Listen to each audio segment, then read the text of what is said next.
Hello student, कैसे हैं आप सब। एक बार पुनः शिव कोचिंग क्लासेस पर स्वागत है। उम्मीद करता हूं आप सब अच्छे होंगे, मस्त होंगे, बेहतर होंगे, आपकी पढ़ाई बेहतर चलेगी। बच्चों, क्लास 12 केमिस्ट्री एनसीईआरटी में आपका चैप्टर 10 चल रहा है, जैव अणु, जिसमें आज का टॉपिक है एंजाइम और उत्प्रेरक में अंतर। एंजाइम क्या करता है बच्चों? हमारे शरीर में होने वाली क्रियाओं को नियंत्रित करता है, यानी जो हमारे शरीर में विभिन्न प्रकार की रासायनिक अभिक्रियाएं होती हैं उसको संचालित करता है।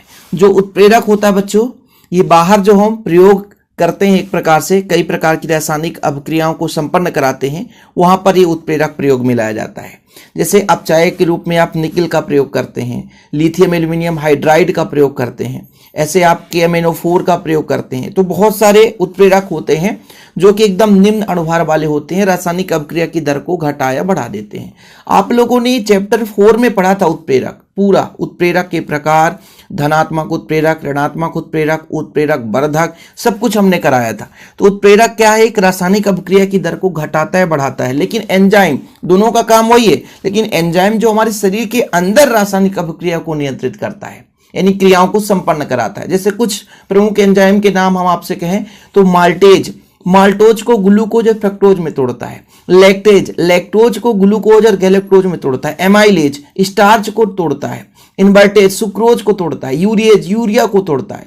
तो ये हमारे शरीर के अंदर क्रियाओं को नियंत्रित करता है। कौन? एंजाइम। लेकिन उत्प्रेरक क्या है? आप लैब में जाते हैं, यानी प्रयोगशाला में, और बहुत सारे आप प्रयोग करते हैं, वहां पर उत्प्रेरक के रूप में आप HCl का प्रयोग करते हैं, H2SO4 का प्रयोग करते हैं। अब इसके पहले ऑर्गेनिक केमिस्ट्री पढ़ा रहा था, हर रिएक्शन में फ्रीडल क्राफ्ट में AlCl3 का प्रयोग कर लिया हमने, ठीक है, हुंसडेकर ईथर की उपस्थिति में हो रहा है। तो ये उत्प्रेरक थे, अपक्रिया की दर को घटाते बढ़ाते हैं। लेकिन जो शरीर के अंदर उपस्थित होकर के शरीर के अंदर होने वाली क्रियाओं को नियंत्रित करते हैं, संचालित करते हैं, वो एंजाइम कहलाते हैं।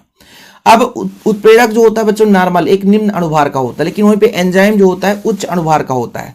इसके पहले आपने पढ़ा था प्रोटीन और एमिनो अम्ल, है ना, कि एमिनो अम्ल का जब संघनन होता है तो प्रोटीन बनता है, प्रोटीन टूटता है तो आपका बन जाता है क्या? एमिनो अम्ल। उसी प्रकार से लगभग 10 जो एमिनो अम्ल प्रोटीन से मिल जाता है, और ऐसे एंजाइम भी टूट करके प्रोटीन भी टूट करके एंजाइम बनाता है। तो प्रोटीन भी आपका कार्बनिक यौगिक है, एमिनो अम्ल भी कार्बनिक यौगिक है, इसी प्रकार से आपका एंजाइम भी कार्बनिक यौगिक होता है। इसका अणुभार लगभग उच्च होता है। तो नाइट्रोजन युक्त ये भी कार्बनिक यौगिक है।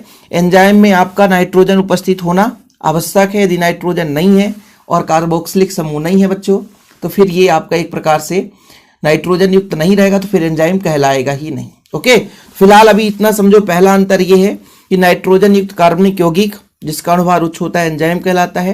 ये उत्प्रेरक जो होते हैं बच्चों, ये केवल सरल कण होते हैं, जैसे आपका H+ हो गया, लिथियम हो गया, सोडियम हो गया, है ना, एल्यूमिनियम हो गया, निकिल हो गया, इनका अणुभार बिल्कुल निम्न होता है। ये एंजाइम जो होते हैं बच्चों, वो वस्तुओं से ही निर्मित हो जाते हैं, जैसे प्रोटीन से बन जाते हैं, लेकिन ये कार्बनिक और जैसे जीव और अकार्बनिक जगत के होते हैं, मतलब निर्जीव से भी पैदा किया जा सकता है। यदि एंजाइम की बात करें बच्चों, तो इसमें एक विशिष्ट लक्षण होता है, विशिष्ट गुण होता है कि माल्टेज जो है केवल माल्टोज को ही तोड़ेगा, लैक्टेज जो है लैक्टोज को ही तोड़ेगा, एमाइलेज जो है स्टार्च को ही तोड़ेगा। लेकिन उत्प्रेरक में क्या है? जो आपका निकिल है ना, कई प्रकार से अपचयन अभिक्रिया संपन्न करा सकता है, क्योंकि एक अपचायक होता है। जहां पे अपचयन होगा वहां पे निकिल ले सकते हैं, आप एल्यूमिनियम ले सकते हैं, लिथियम ले सकते हैं, तो कई अभिक्रियाओं को, है ना, संपन्न करा सकता है। इसलिए ये जो आपका एक विशिष्ट लक्षण नहीं दर्शा सकता। जो आपका बच्चों एंजाइम होता है शरीर के तापक्रम में, मतलब हमारे शरीर का टेम्परेचर जितना है 25 डिग्री सेल्सियस, 30, 35 इतने डिग्री सेल्सियस तापक्रम में अभिक्रिया को संपन्न कराता है। लेकिन उत्प्रेरक जो है निम्न तापमान पर सक्रिय नहीं होता है, इसके लिए उच्च तापमान की आवश्यकता होती है। एंजाइम पर यदि पराबैंगनी किरणें पड़ जाए बच्चों तो नष्ट हो जाती है, लेकिन उत्प्रेरक पर पराबैंगनी किरणों का कोई प्रभाव नहीं पड़ता। ओके, तो आपको 4-5 अंतर तैयार करना है। देखिए, पहला है एंजाइम प्रायः जटिल संरचना वाले नाइट्रोजन युक्त कार्बनिक यौगिक होते हैं जिनका अणुभार उच्च होता है। लेकिन वहीं पे उत्प्रेरक केवल धातु आयन जैसे सरल कण होते हैं, निम्न अणुभार होता है। आगे देखते हैं बच्चों, ये जीवित वस्तुओं से ही एंजाइम निर्मित होते हैं जो सामान्यतः प्रोटीन होते हैं। ये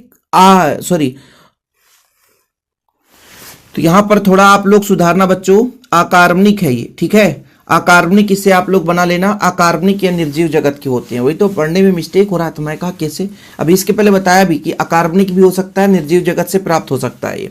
कार्य प्रणाली में एंजाइम की अपनी विशिष्टता होती है, मतलब एक विशिष्ट लक्षण दर्शाता है, लेकिन ये बच्चों विशिष्ट लक्षण नहीं दर्शाता। उत्प्रेरक समान रूप से सभी क्रियाओं के लिए एक जैसा व्यवहार दर्शाता है। एंजाइम की सर्वाधिक क्रियाशीलता शरीर के तापक्रम पे होता है, जबकि इसे उच्च ताप की आवश्यकता होती है। पराबैंगनी किरणों से नष्ट हो जाता है एंजाइम, उत्प्रेरक नष्ट नहीं होता। ये जैव रासायनिक क्रिया के पश्चात नष्ट हो जाते हैं। यानी जैसे मान लीजिए माल्टेज की कुछ मात्रा है जो माल्टोज को तोड़ दिया, इसके बाद समाप्त। लेकिन उत्प्रेरक को क्या बताया गया कि रासायनिक अपक्रिया की दर को घटाता भी है, बढ़ाता है, किंतु स्वयं अपरिवर्तित रहता है। इसकी भौतिक परिवर्तन नहीं होता है। आप लोगों ने उत्प्रेरक पढ़ा है ना कि रासायनिक अपक्रिया की दर को घटा या बढ़ा देता है, किंतु स्वयं अपरिवर्तित रहता है। लेकिन यहीं पे जो माल्टेज होता है बच्चों, माल्टेज एक एंजाइम है। एंजाइम क्या करता है, क्रिया को संपन्न कराता है और फिर धीरे धीरे नष्ट हो जाता है, लेकिन उत्प्रेरक नष्ट नहीं होता है। तो आपसे 3 अंतर बनना चाहिए। ये मुझे आप लोगों को प्रोवाइड कराना मेरा कर्तव्य है। बस आप लोग किस हिसाब से पढ़ रहे हैं, कितना मेहनत कर रहे हैं, कितना एफर्ट लगा रहे हैं, वो आप पर डिपेंड करता है। टीचर एक आपको सजेशन दे सकता है, एक गाइड कर सकता है। बाकी बच्चों कुछ कहते हैं कि सर आपका पढ़ाया बच्चा क्या 90 ला सकता है, 95 प्लस भी बच्चा लाया है, और जो नहीं पढ़ेगा तो वो 70-75 में भी अटक गया है। बच्चे फेल भी हो जाते हैं, ऐसा नहीं है। तो कोई भी टीचर है आपके लिए 90% मेहनत करता है, 10% आपका एफर्ट होता है, फिर आप कितना मेहनत कर लेते हैं। आज के लिए इतना ही। वीडियो पसंद आए तो लाइक करके शेयर कर दें। यदि इसका नोट्स आपने अभी तक नहीं लिया तो कॉन्टैक्ट नंबर 9685299149 9685292949 इस नंबर पर आप कॉन्टैक्ट करके नोट्स ले सकते हैं बच्चों। फिलहाल आज के लिए इतना ही। जय हिंद, वंदे मातरम।